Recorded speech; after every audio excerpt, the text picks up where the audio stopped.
Hey everyone, welcome to the PC Handyman. Today we are going to see how to deploy an Azure Data Factory using Terraform and Azure DevOps.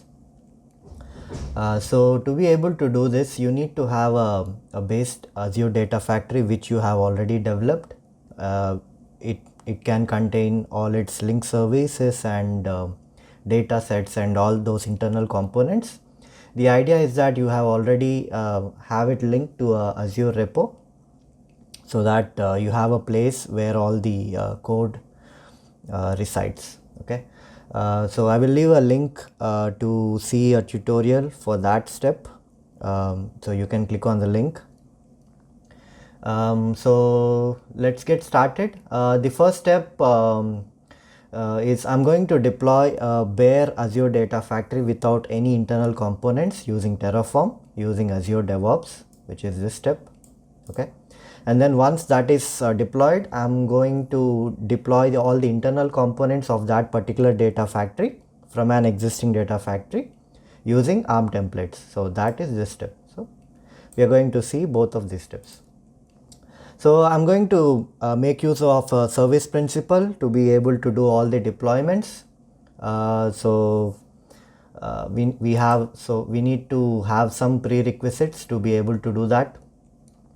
So the first step is create a service principal. Service principal is nothing but an identity that you give to an external application, in this case Azure DevOps, to be able to access and modify Azure resources. When you log in into a Azure portal, basically you are using your user account as your identity. Similarly, Azure DevOps is an external application which needs its own identity to be able to access your particular subscription and do deployments or update existing resources and all that. So for that you need to create an identity for that. So let's see how to do that. So you need to go to Azure Active Directory, go to app registrations. So I have already created my service principal, but let's see how to do it again. So you need to click on new registration.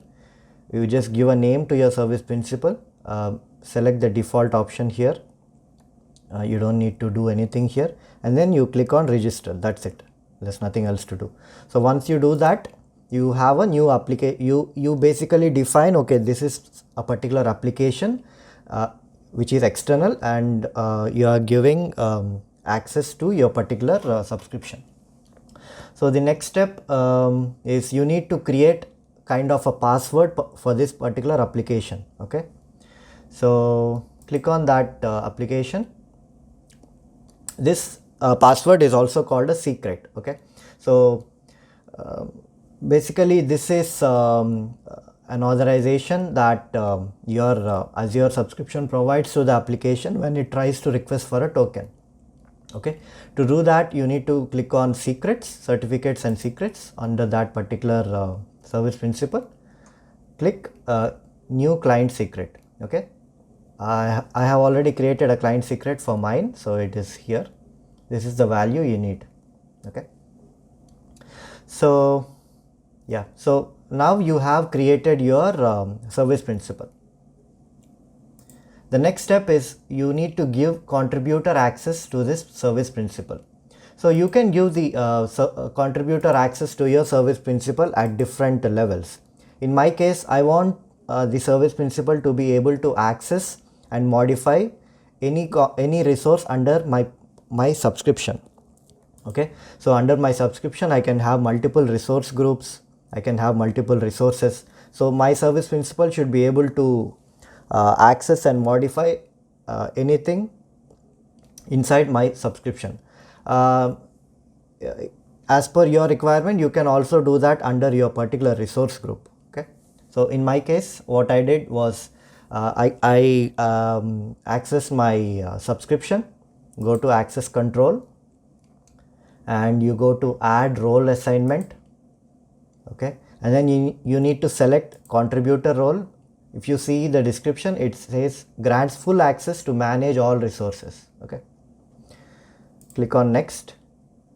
You select your service principal here, click select members, select your service principal, and then you go to review, assign, and create that role. Okay, so in my case, let's see, I have already created my access to this particular subscription for my service principal.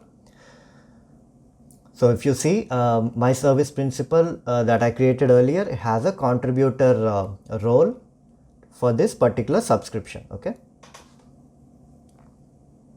when that is done, the next thing is save the service principal secrets in the key vault. Okay, you don't the service principal secrets are very important. You don't want to expose them to the outside world. So what you want to do is you want to save them securely in a key vault, so that even your CI/CD pipeline can access them without exposing anything outside. So let's see what are the things you need for that. So go to Azure Active Directory, go to your app registration, click on your service principal. You need to make a note of the application ID, this part. Okay, and then your tenant ID, which is this, and then the secret that you have created earlier, this one. When you create it, you can see the full value. Make sure you copy that and paste it in Notepad. And then one more thing, you need the ID of your subscription ID. Okay, you need your subscription ID, which is this part. So these four, you need to save it in your key vault. So I have already did that. Go to I go to my key vault, I click on secrets. So if you see the bottom four, I have the application ID, I have the secret, I have the subscription ID, and the tenant ID. These four things are important. Apart from all these, I also made a secret entry of the access key for my storage account. This is where I want to store the Terraform state file.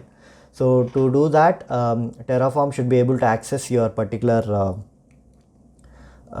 storage account to be able to save the state file. So for that, I need the access key. How to get this access key? It's already there in my previous video, to which I left the link earlier, so you can see that. So once that is done, I'm going to create a variable group to retrieve the service principal secret securely. Okay. To do that, go to your DevOps account, go to pipelines, go to library. So under library, you basically what you need to do is you go to variable groups and you create a new variable group by clicking on this. I have already created mine. Let's see what it has. So my variable group, it is linked to my key vault, and I am fetching these 5 values from within my key vault. So if you see, the secret value is not exposed anywhere, right? So when you use this particular variable group inside your DevOps pipeline, so you are not exposing your secrets to the outside world. Okay, so you can go ahead and create your own variable group and give it a meaningful name. In mine, for my variable group, I gave the name of my service principal hyphen variable group, VG. Okay, once that is done, we can get started. So let's look at our repository. So from my previous video, you remember that we have the ADF_publish branch, in which the JSON files, the templates are created automatically when you click on the publish button of the data factory. So basically ARM template for factory, ARM template parameters for factory, these are the 2 files that are created. So on top of that, I added 3 more files here. One is the ARM template parameters for factory for ARM.json, which is a copy of the above file, which is parameters for factory. We'll look at this file as we go further into this tutorial. And then I created a .tf file, which is data factory -adf. This is the Terraform file to create the base data factory. It will not have any components inside. It is just to create a base data factory. Here you are going to have the backend configuration wherein you are going to give the storage account details and how to access that. So using this backend, Terraform is going to access this container and create the state file. So I'm assuming that you already know a little bit about how to use Terraform. So this tutorial is how to use Terraform specifically for Azure Data Factory. Okay. So I'm not going in depth on how to on explaining how to do how to use Terraform. Okay. So and then I created a few variables that I'm going to use. So I'm going to create the Azure RM provider. So here you are going to pass these 4 secrets from your variable group: the subscription ID, tenant ID, client ID, which is application ID, and the client secret, which is the application secret. So these 4 values are needed here. So these come from the Key Vault. And then another component that comes from the Key Vault is the access key. Okay. And then you have the resource, which is Azure RM Data Factory. Here you are just going to give the name, resource group name, location, and the identity type. Okay. No need of anything else. I'll leave a link to this code so that you don't need to copy it from the screen. Okay, once that is done, so basically you just need the data factory -adf.tf file alone to create the base data factory using Terraform. So I already set up a build pipeline for that. Let's look at that. So this is the Azure Data Factory ADF build. Okay, if I go inside this, it has a couple of steps. Very simple steps. So basically what I am doing is I create the pipeline, and for get sources I select the repository where my code resides. In this case all my code is under the ADF underscore publish branch, so I select that, leave everything else as default. And then under agent there's nothing to manage here. So I added just 2 tasks here. One is to copy the files I need into the staging directory. In this case I need just one file, which is data factory -adf.tf. So I'm going to copy it into the artifact staging directory. And then the next step is publish this artifact. So I'm going to publish this artifact under the drop folder. Okay. So I hope you are a little bit aware about DevOps. Okay. So that's it. In the build pipeline, there's nothing else. Okay. So let me just run this build pipeline. If I run into any errors during this tutorial, I'll try to debug on the spot. Okay. So that if you run into any similar issues, you will know, you will readily know what to do. So the build pipeline is currently running. You can also see details. In my case, I selected a Ubuntu agent, which is usually faster compared to a Windows agent. Okay, so the build pipeline is successful. Okay, it says success. Let's see what was published. So if you see in the drop folder, you have data factory -adf.tf, which is basically this file here, which I showed you earlier, that we have saved under the artifacts. Okay, and then we are going to do a release for this. Go to releases, ADF release. So I had to do a lot of releases to be able to actually deploy this. Okay, the first step is you select your build pipeline, the build pipeline that you saw like few seconds back. You are going to select that here, and then under stages you can have multiple stages. In this case I'm going to just make a copy of the existing data factory, so it's under the same subscription. So I just put the stage name as test. Okay, and inside I have a few steps, like in total I have 5 steps. So the first step is I'm going to install Terraform on the agent that I'm currently using.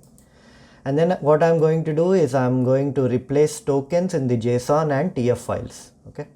In this case, we don't have any JSON files in this particular pipeline. So in the target files, I don't have JSON. What I'm going to do is I'm going to just replace all the tokens. So the tokens are defined by anything that is has a prefix and suffix of 2 underscores. So basically what I'm doing here is I'm replacing these with the variables that I define in the release pipeline. Okay. So let's look at the variables as well. I have the access key, the ADF location, ADF name. So my existing ADF has a name of ADF PCH demo, and the ADF that I want to deploy, I just put a hyphen new. Okay. And the container is the storage account container, resource group name, and my storage account name, and the state file name. Okay. Let me also show you the storage account. So under containers, under Terraform, I don't have any data right now. So yeah, these are the variables, and the variable groups, if you see, you can click on link variable group, and the variable group that we created earlier, we can link it here. So if you see, all your secrets from that particular variable group have been imported here securely. So you can use them within your pipeline. So let's go back to the pipeline. Let's go to the task. So after replace tokens, you need to select the directory where your files are present. In this case, they are present under the drop folder. You can just click on these 3 dots. You can select the location in the artifact where your files are there. In our case, we have just the .tf file under the drop folder. So select the folder. Okay. So it should end with drop.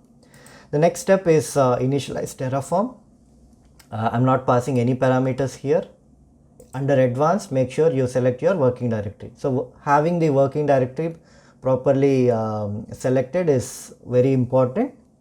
If not, you get a lot of errors because Terraform will fail to properly execute. And then you need to run the plan step. This is not mandatory. Plan is basically what it does is these 3 things. If there are any existing objects, it will make sure that if they are up to date, and then it compares the current configuration with the existing configuration, and it makes note of any differences. And then if any differences are visible, then it makes it proposes a change action that should be done. Okay. So that is plan. So under plan, what you're going to do is the command that you're going to run is Terraform plan. But since you're going to use your service principal to be able to run Terraform, you need to pass your service principal secret values as variables. So for that, I'm just giving -var, the tenant ID, which it gets from the variables, and then the subscription ID, similarly client ID, which is the application ID of the service principal, client secret, which is the application secret, and then a few more variables which I defined in the variable section, which are tokens in the TF file, and they have been replaced. So I'm in this case I'm passing just the data factory name, the resource group name, and the location. So based on my new data factory is going to be deployed in East US2 location under the ADF Terraform demo resource group, which is my existing resource group. Let's look at that resource group also.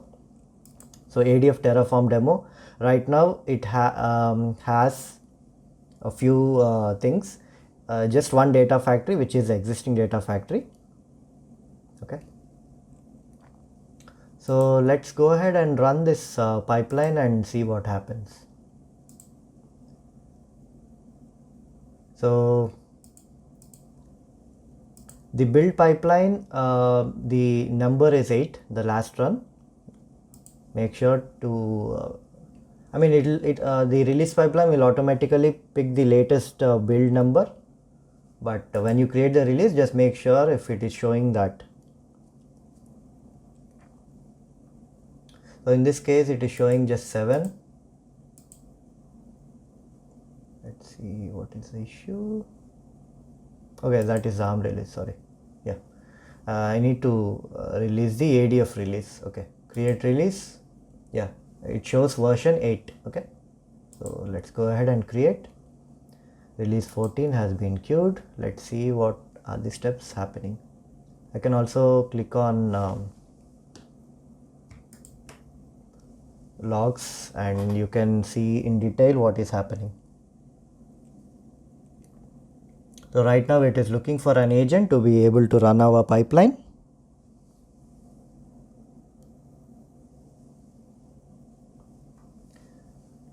So again, I selected a Ubuntu agent because they are usually faster compared to Windows.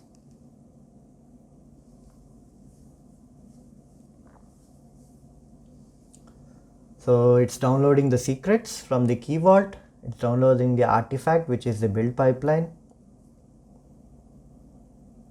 It's installing Terraform. Replace token, successful. Initialize Terraform is successful. Plan.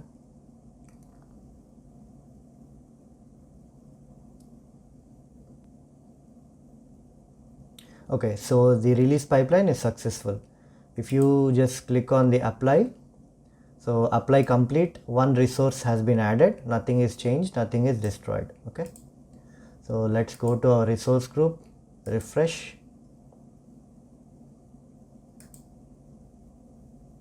Okay, so you can see the new data factory has been created.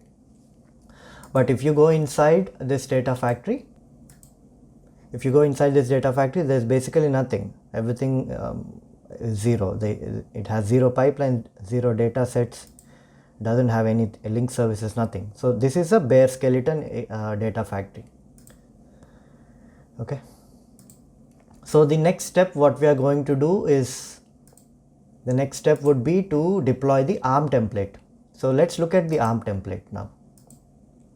So when you click on the publish button of your previously created data factory, you have the .json file, which is like a blueprint of your existing data factory. And then you have a parameters file. So in our case, if you have already seen that tutorial, you would have realized by now that I was loading data from a CSV file into a SQL database.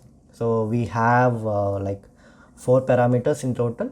One is the factory name, and then you have the connection string, which is stored as a secret in the key vault for the source, which is the CSV file. And so this is the connection string, and then you have the connection string to the SQL database, and then you have the Azure Key Vault base URL. So let me show you my Key Vault once again. So if you see here, you can see that my SQL database connection string and storage account connection string are already there. I'm just going to access them again. Okay. So what I did now is I made a copy of this parameters for factory.json, and I put a suffix for arm.json. You can put any suffix you like, just to differentiate. I made the change. And then what you're going to do is, here the parameters file cannot be directly used for a ARM template. When you're going to deploy ADF using an ARM template, you cannot use this parameter file directly. You need to make a few changes. Okay, what you're going to do is, you're going to remove these two properties, which is schema and content version. You don't need them. And then you don't need this particular tag, which is parameters. So this tag you can remove parameters and the curly bracket, and then the relevant closing curly bracket also you can remove it. So basically your new parameters.json file should contain just these, the ones that I selected. Okay, so that's what I did. So just those 4 parameters are here, and then since parameters are something you want to like be able to change on the fly during deployment, what I did was I replaced all those values with tokens.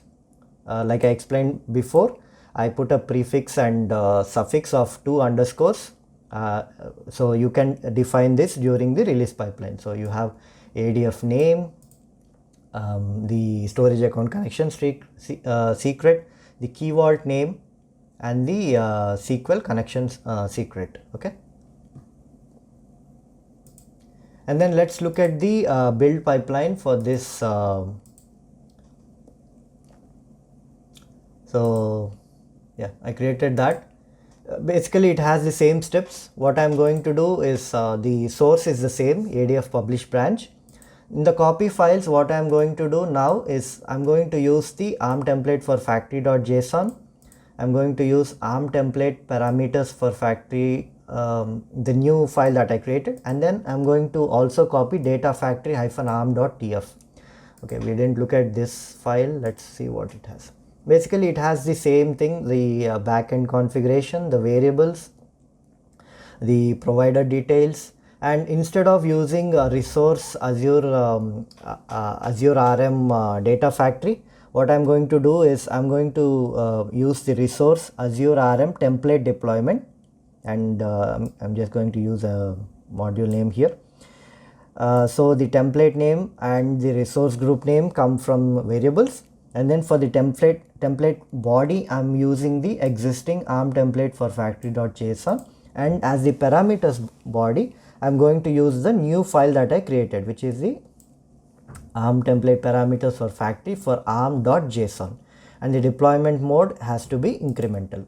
Okay, if it is incremental, then Terraform will basically look for changes and make the new changes. It won't destroy and recreate everything again. If you put deployment mode as complete, the previous whatever exists previously will be destroyed and then recreated, which is like not the best way to do it. So you always have deployment mode as incremental. So yeah, so I'm copying the ARM template for factory.json, ARM template parameters for factory for arm.json, and the new Terraform file. Just these 3 files we need to be able to deploy the template. And then the next step is the same. You're going to publish the artifact into the drop folder. So let's run this build.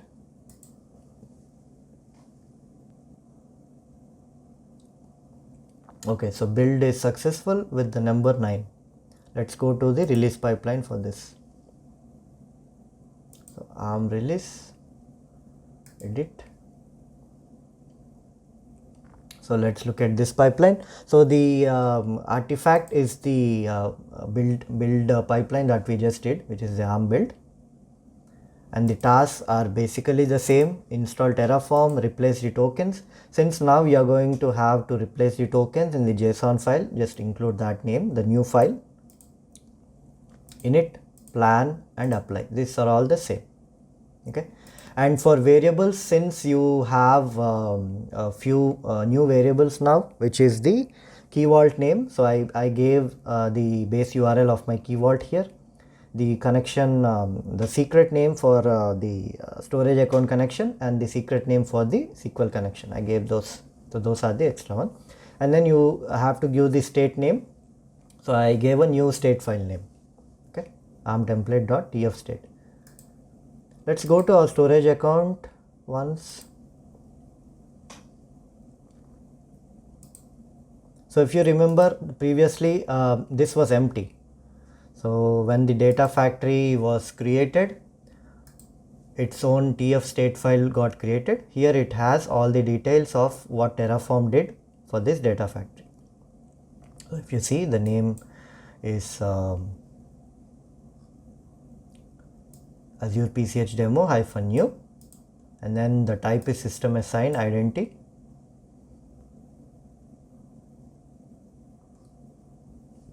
and then this location. All the other things were automatically populated by Terraform. So now you have just one state file here. Let's try to deploy. So we have, so what was the build number for ARM build? So for ARM build, the build number was 9. So let's try to deploy that. So go to ARM release, create release. So if you see, the latest version is 9. Try to create. Let's see if it is successful or if it will fail. So it's doing the same steps like before. It downloads all the artifacts, the secrets, everything. Install Terraform, replace the tokens, init plan, and then the last step is apply. Let's see what happens. Okay. So it got executed successfully. So it means all the internal components of the new data factory have been created. And also you can check that we have a new state file here, which is the ARM template state file. Go to edit and you can see what are all the things it created. Okay. So let's go to the new data factory now. Go to data factories. So this is the new data factory. Previously, if you remember, it did not have any internal components.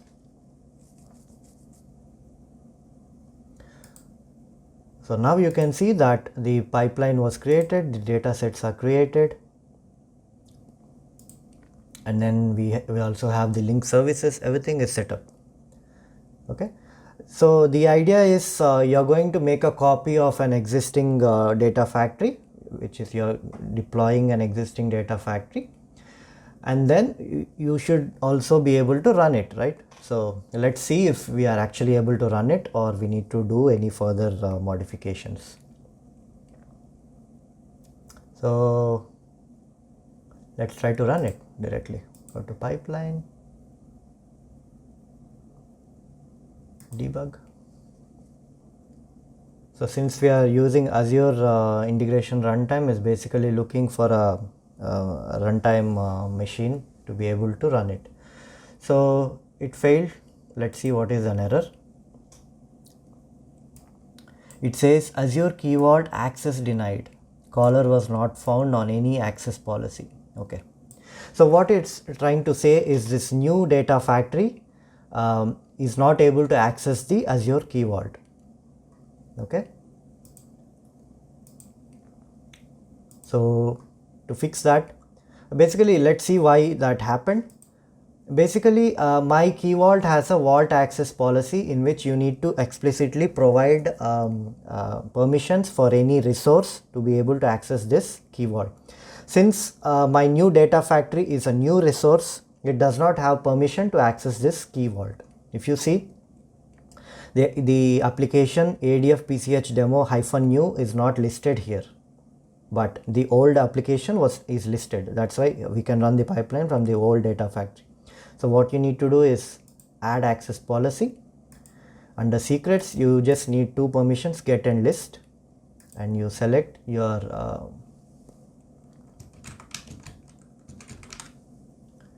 I'm going to select the new data factory, select, add, and save. Okay, so we gave permission for the new data factory to access this Key Vault. So let's try to run this again. Let's see if that error gets cleared up. So you see that it is currently in progress, so it means that it was able to establish connections. So I'm copying data from my CSV file located in my storage account into my SQL database. Okay, so it's successful. So you can see 10,000 rows have been read from my CSV file and 10,000 rows have been inserted into my SQL database. So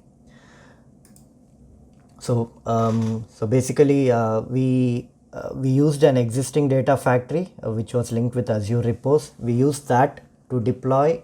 We used that as a baseline to deploy a new data factory. So we did the deployment in 2 steps. One is we deployed the base Azure data factory, and then we deployed an ARM template on top of this new Azure data factory. So this ARM template is a blueprint of the existing data factory, in which we changed the parameters as needed and we deployed using DevOps. So yeah, I hope this tutorial is useful for you if you are looking to deploy Azure Data Factory using Terraform and Azure DevOps. If you need any clarifications or or if you have any questions, feel free to leave a comment, and I'll try to answer as many as possible. Thank you so much. Please like and share the video, and also subscribe to my channel.